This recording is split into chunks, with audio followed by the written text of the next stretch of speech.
You wish bitch! J'espère que vous allez bien. Aujourd'hui, on va parler de vos problèmes de taf.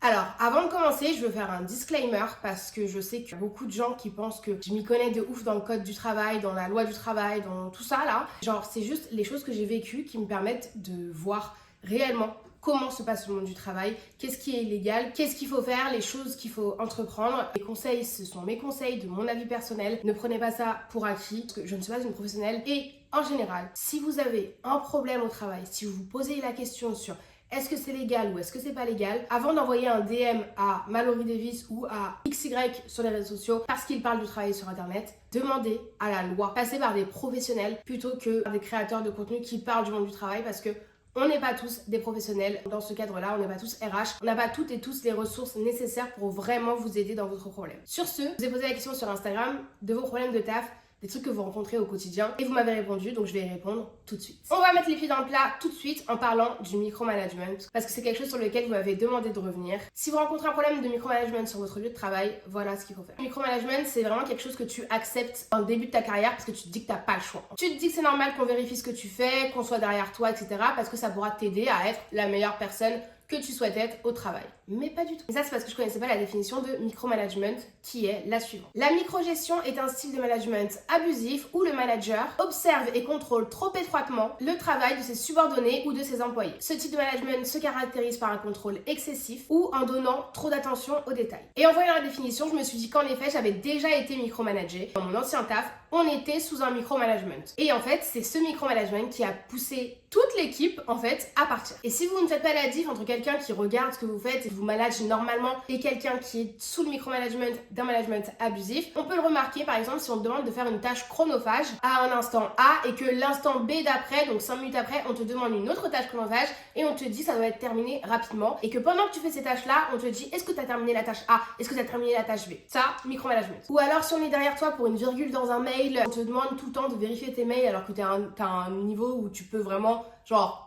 envoyer tes mails tout seul, micromanagement. Ou alors, parfois, c'est beaucoup plus sournois. On peut mandater des gens de ton équipe, les plus faibles généralement, et ils te surveillent. Ils sont mandatés pour te surveiller et aller rapporter au manager, ce que t'as fait, ce que t'as pas fait, ce que tu dis, ce que tu dis pas. Si tu rigoles trop, si tu blablates, au lieu par exemple de faire tes tâches, micromanagement. Quand t'es micromanagé, ça devient très stressant de venir au travail. En fait, t'es plus stressé par le fait de rater une virgule dans un mail, en fait, qu'on surveille ton travail et qu'on te dise que c'est de la merde, plutôt que de t'épanouir dans ton travail. T'es moins efficace parce qu'en fait, t'as peur, en fait. Tout simplement. Donc au lieu de venir la boule au ventre au travail, de pas être efficace dans son travail, etc. Mon conseil, et d'après ce que j'ai vécu, ce n'est surtout pas d'en parler à la direction. Après ça dépend de votre taf, mais moi je sais que là où j'étais, j'en aurais jamais parlé à la direction parce qu'en fait la direction et les managers à mon taf, ils étaient comme ça. Donc ça veut dire que si tu disais A au RH et que le RH était grave pote avec la meuf, qu'ils allaient en afterwork, ça aurait été répété, amplifié et ils auraient pas fait les choses normalement. Et c'est ce que je reproche aux entreprises qui sont trop genre famille, BFF, etc. Genre. Et surtout, si un manager est un micromanager, ça veut dire que la direction au-dessus a peut-être le même style de management. Donc ça ne va servir à rien. Après, je répète, c'était mon cas, ça peut être différent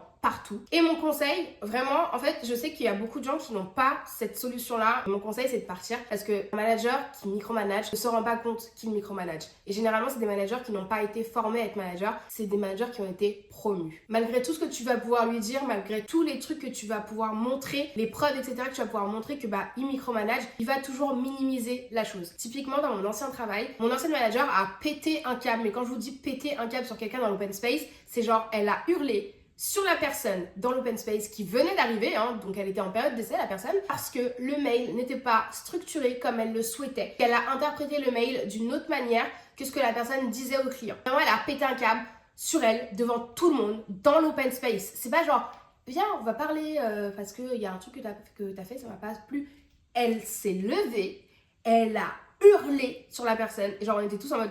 Et à la suite, la personne n'est plus jamais revenue, elle a rompu sa période d'essai et notre manager, dont on avait peur en vrai, moi j'avais pas peur d'elle, mais en fait je me disais, she's crazy, like, t'es folle ma bête, genre moi les fous, je veux pas parler avec eux, tu vois. Et en réunion, elle est revenue sur ce fait, elle a dit, oui j'avoue, j'avais pas à crier comme ça, mais moi, on m'avait vendu un profil senior et je vois qu'en fait, bah, on m'a rien vendu du tout, on s'est fait berner, c'était pas un profil senior. Et puis ça va, ça arrive, c'était pas à prendre aussi mal, mais bon, je me suis excusée. Et t'as crié sur quelqu'un dans l'open space en fait. Tu vas me dire, ouais, on m'a vendu un profil qui était senior, mais en fait, il l'est pas. Enfin, tu peux pas parler d'excuses comme ça. Alors, le conseil que je peux vous donner, allez mettre à jour votre CV. Allez voir s'il y a pas un autre taf où les gens sont plus normaux et plus respectueux et managent correctement. Et si vous faites ça, veuillez à envoyer des messages sur LinkedIn aux gens qui travaillent dans la boîte en question. Deuxième problème, le ou la chef a des exigences que il ou elle ne respecte pas envers ses employés. Donc là, typiquement, c'est la chef te dit de faire A, mais elle ne le fera jamais en fait. Il y a des process, elle ne les fera jamais non plus, mais toi, tu dois les faire.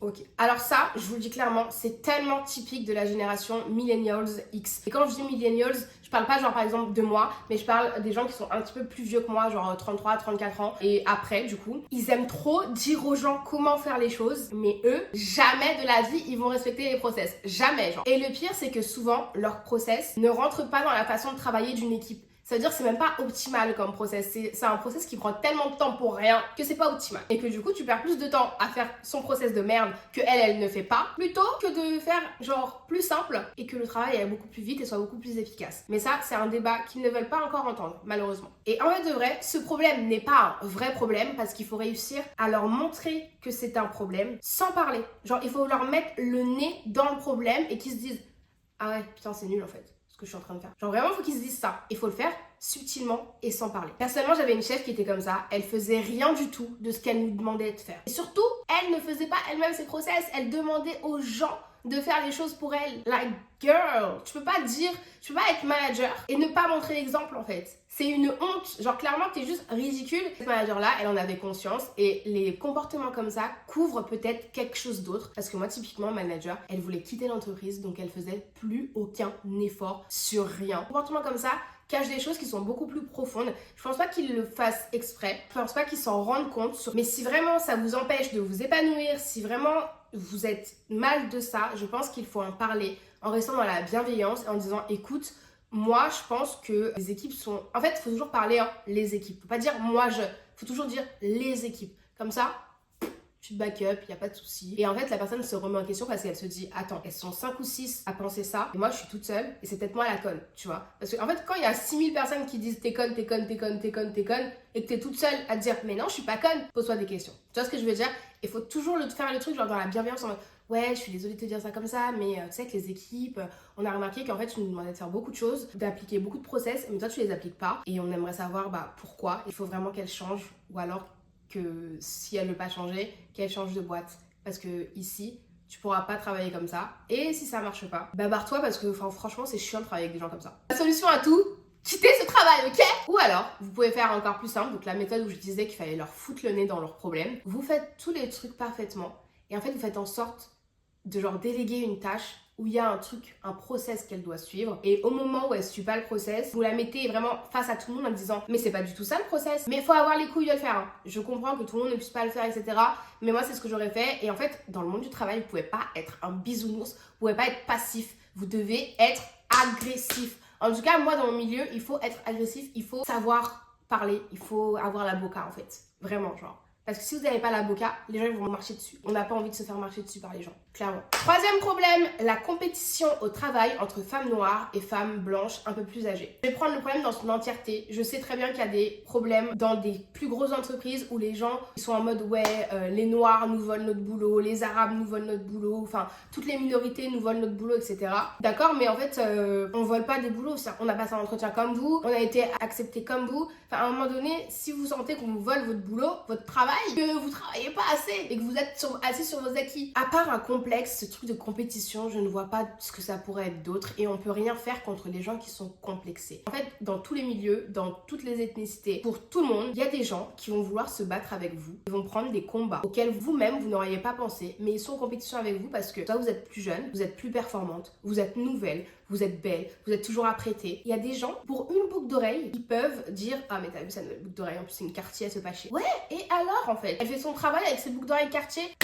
le travail il est le même. Pourquoi tu rentres en compétition avec quelqu'un qui ne te demande même pas l'heure, même pas si tu as du pain à manger chez toi? On s'en fout en fait. Il faut laisser ces gens-là de côté, il faut arrêter de se battre pour des trucs comme ça parce que c'est des gens qui ne changeront jamais. C'est des mentalités qui ne changeront jamais. Et la plupart de ces personnes-là, dans 3 ans, elles ne sont même plus dans l'entreprise en fait. Et quand je vois des problèmes comme ça, je me dis mais guys, focus on your fucking computer, fais ton travail, rentre chez toi, prends ton argent, elle est en compétition toute seule avec toi. Je sais qu'en tant que femme noire, il faut faire beaucoup plus d'efforts que tout le monde. Mais la chose la plus intelligente à faire, c'est de laisser glisser le problème. Je sais pas à quel point il t'atteint dans ton travail, mais il faut laisser glisser le problème parce que dans tous les cas, à la fin du mois, tout le monde est payé. Il faut être toujours plus intelligent que les autres. Elle se divertit comme ça parce que dans sa vie, il y a des gens malheureusement qui sont mal baisés. Ils sont pas heureux. Leur famille, ils voyagent pas autant qu'ils le voudraient. Ils ont pas autant d'argent qu'ils le voudraient. Leur reconnaissance au travail, elle est pas comme ils le voudraient. Et en fait, tous ces petits trucs alignés, ça crée un énorme amas de frustration chez eux qui doivent déverser sur quelqu'un. Et malheureusement, ça a été toi. Je vais pas te dire de quitter ton travail pour ça. Ça ne sert à rien de quitter son travail pour ce genre de combat inutile, de rivalité. Elle a 50-50, on est à 30, t'es dans la fleur de l'âge, elle est jalouse parce que à ton âge, elle aurait aimé avoir ton charisme, ta beauté, ton poste, ton salaire, manière de vivre et ta vie quotidienne. Après de vrai, tu ne peux rien faire à part lui montrer qu'elle est complètement meuf. T'as 55 ans, trouve-toi d'autres problèmes. Et bien sûr, dans le cadre où c'est toujours une femme noire contre une femme blanche, si vous voulez en parler à la direction, faites-le. Moi, je ne le ferai jamais parce que je sais que la direction va se dire qu'on se fait des allusions. Mais un conseil que j'ai toujours en tête, si vous êtes une femme de minorité contre une femme blanche qui vous accuse, soyez toujours la première à pleurer. Quatrième problème, mon agresseur est toujours dans la boîte. Là, on est sur un sujet qui est plutôt sérieux et touchy. Si ton agresseur est toujours dans la boîte, c'est que ta direction n'en a que faire, surtout si elle est au courant, parce que d'après ce que j'ai compris de ton message, ta direction est au courant, ta manager aussi. La question c'est pourquoi toi tu es encore dans cette boîte si ton entreprise, qui visiblement a des valeurs qui sont au ras du sol, vraiment, garde l'agresseur dans la boîte. Pourquoi tu n'es pas encore parti? Pourquoi il n'y a pas des choses qui ont été faites? Les gens savent certainement qu'il t'a agressé, les gens continuent à lui parler, il continue à faire son travail normalement, à vivre normalement, et toi tu es confronté à ton trauma tous les jours. Je comprends que la honte doit changer de camp, mais ce n'est pas en allant tous les matins, te réveillant tous les matins, la boule au ventre, à genre passer 8 heures dans un endroit où il y a ton agresseur. Je mets pas la faute sur toi, bien sûr, bien évidemment, pas du tout. Mais ma belle, à un moment donné, il faut partir. Prendre les mesures nécessaires pour que cette boîte soit remise devant les feux des projecteurs. Cet agresseur aussi. Je sais pas si t'es en alternance ou en CDI, je sais que c'est compliqué de changer, je sais qu'il y a beaucoup de choses, etc.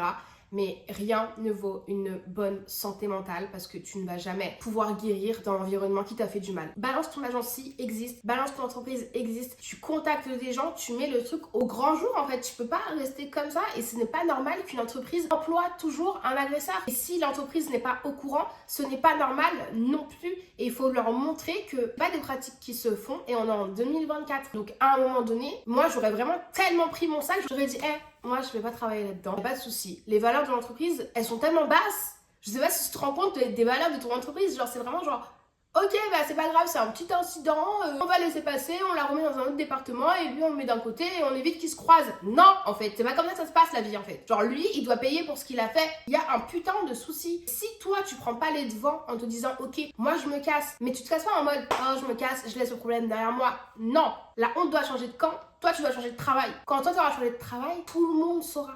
Tout le monde saura et plus personne n'aura envie de venir dans une entreprise qui emploie des agresseurs. Mais c'est à toi de trouver de la force de le faire, de mettre tout ça au grand jour sur LinkedIn, sur Instagram, sur TikTok, j'en sais rien du tout. En restant dans l'environnement qui t'a pourri en fait. Tu vas pas guérir, donc il faut que tu prennes les devants. On arrive au 5e problème. Pas de certificat de travail et pas de remise d'attestation Pôle emploi à la fin d'un contrat. Que faire? J'ai été au prud'homme exactement pour ça. Belle, si tu n'as pas reçu ton certificat à la date de fin effective de ton contrat, ce n'est pas normal. Sache que si ton employeur ne te le remet pas, il peut être poursuivi pour non remise du certificat de travail et il te doit des dommages et intérêts. Ensuite, pour que vous le sachiez, que ça rentre bien dans vos têtes, votre attestation Pôle emploi doit vous être remise dans la semaine qui suit la fin de votre contrat. Il a 8 jours pour vous la donner. Et comme pour le certificat de travail, s'il ne te remet pas ton attestation Pôle emploi, il peut te devoir des indemnités, donc de l'argent. Si ce n'est pas respecté, voilà la marche à suivre. Il y a des textes de loi et quand vous envoyez un mail comme ça, toujours linker les textes de loi viennent du site du gouvernement, d'un truc service public, etc.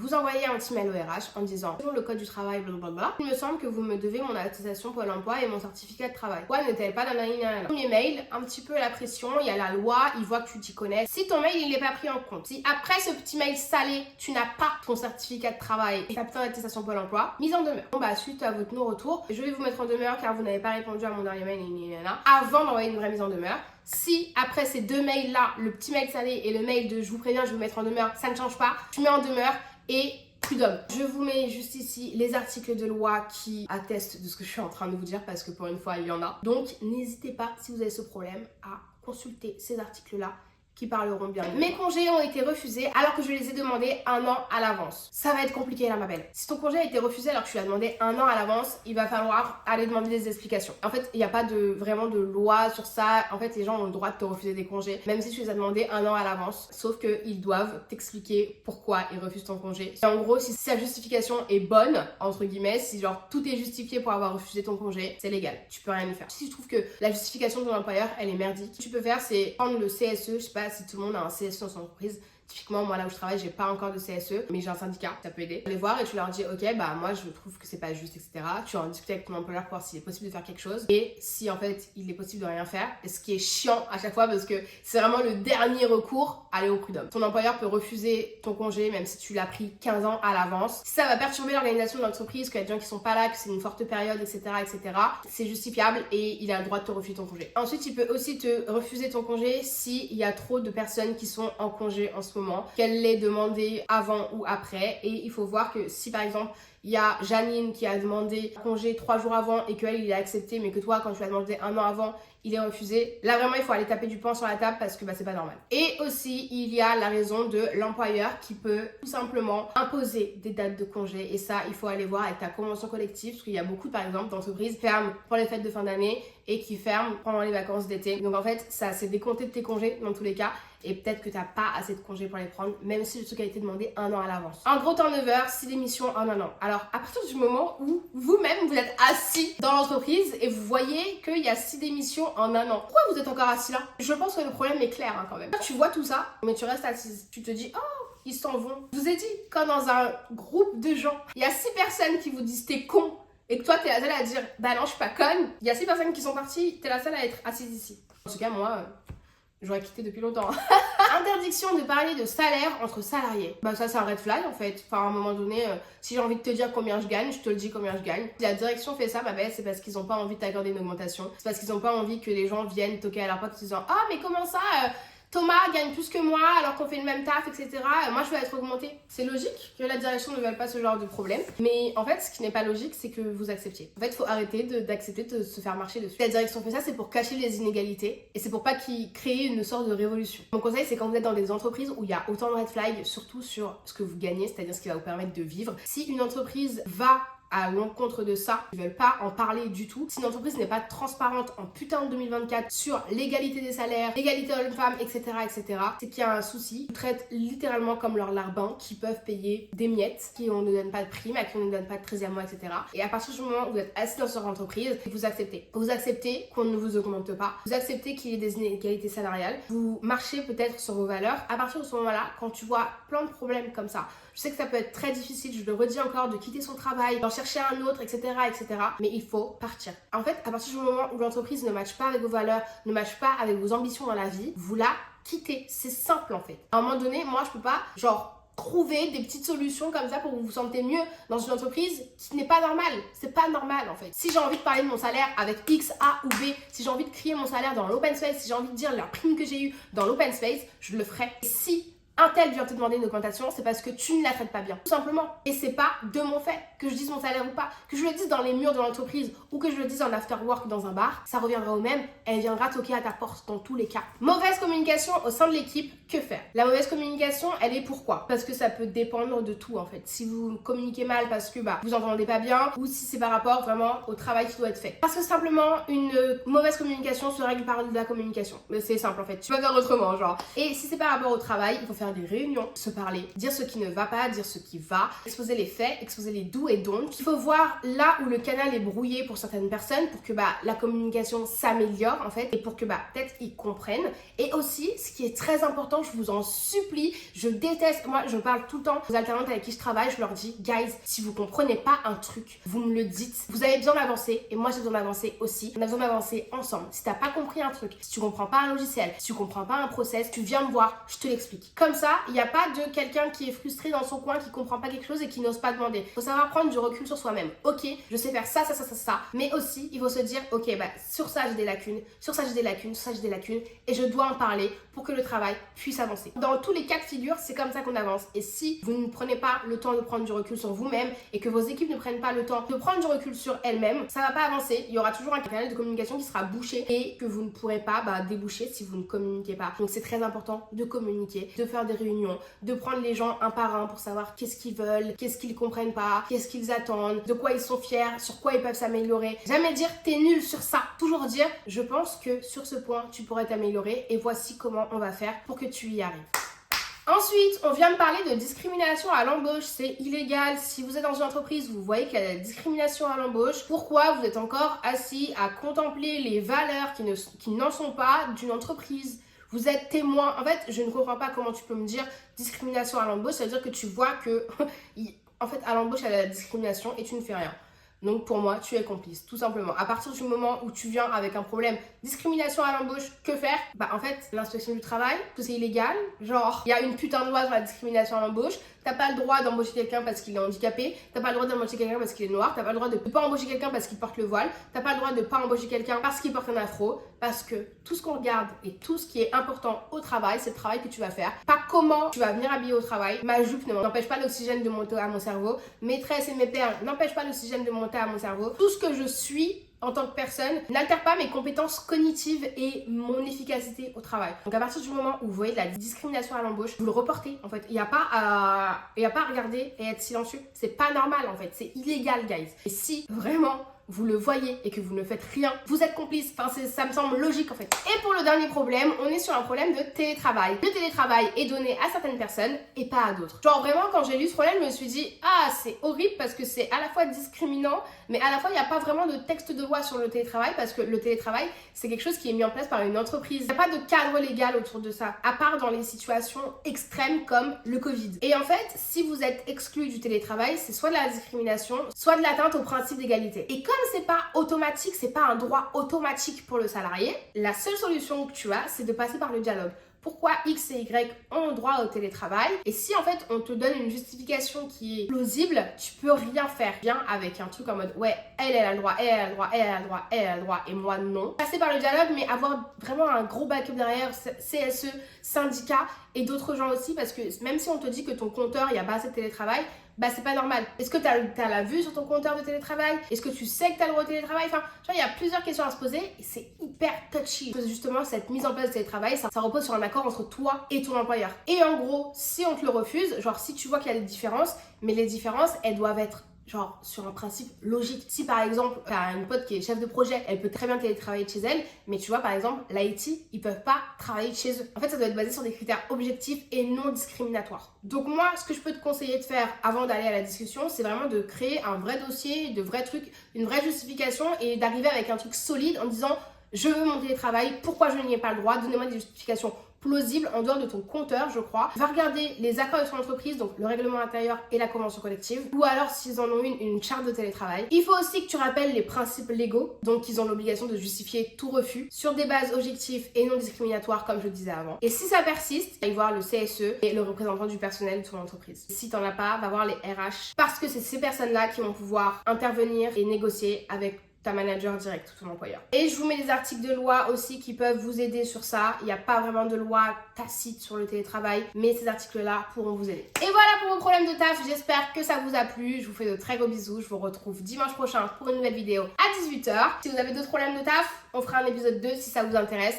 Dites-moi ce que vous avez pensé de cette vidéo. Bisous. Bye.